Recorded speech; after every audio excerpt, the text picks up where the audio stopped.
Hi guys, Arjita here. Welcome to this card video. Today I'm going to use two beautiful products from Hero Arts. These are the bold prints and a flower cluster stamp set. I totally love coloring flowers, and this one is so beautifully designed.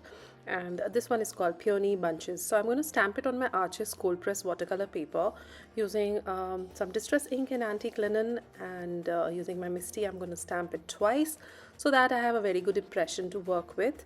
Since this is a very detailed image, it took me a while to color this, and no line watercoloring usually takes a little longer when it comes to these fine illustrations.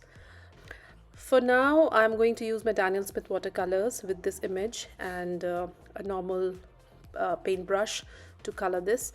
I'm going to work in layers so that I have this beautiful watercolored effect, and this is the normal way I work when I do normal no line watercoloring. You can totally stamp this image with lines, and that will make it more easy, and you can use any medium of your choice, and this illustration is so beautiful that it'll look lovely in all mediums. So my apologies here, since I didn't notice that the card was the screen is a little more exposed and there is some kind of brightness on top. So I hope you'll still enjoy watching this coloring video. I have fast forwarded it, and you can see the entire process. Once this is done, the coloring process is done, I'll get back and we'll talk over the finishing process.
So the coloring is done, and now I'm gonna use the coordinating die which comes in this bundle set, and this cuts it perfectly, and I'm going to use it on top of the card.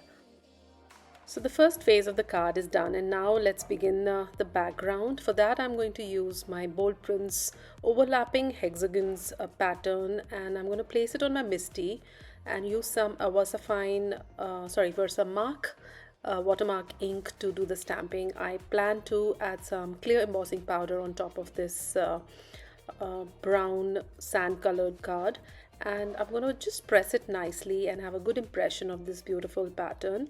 It looks lovely tone on tone as well, but I'm going to enhance it with some more ink blending on top. So I'm going to use the clear embossing powder and just going to melt it. It looks lovely. You can stamp it with a white ink or a tone on tone, a little browner ink, a little darker brown ink for this. And this pattern is evergreen, and it is going to look beautiful with all kinds of cards, even with critters or with flowers. So this is the plan. I'm going to heat set it. I just allow my heat gun to get nice and warm before I melt such a big panel, because I don't want any warping, and that is beautiful. It is so magical to see the way the pattern emerges, and I've been doing it so many times, but every time I see the embossing powder melting, it makes me smile. So now I'm going to add some dark brown inks on top, which enhances the embossed lines and pattern. I'm going to add some dark brown paint splatters, and I use some double-sided tape to adhere my flowers and the sentiment on top. I'm going to finish it with some white paint splatters, and that finishes the card. I hope you enjoyed this card video, and if you did, do not forget to hit the like button, and if you wish to see more such videos, do not forget to subscribe to my channel. Thank you so much for stopping by. Bye bye. Take care.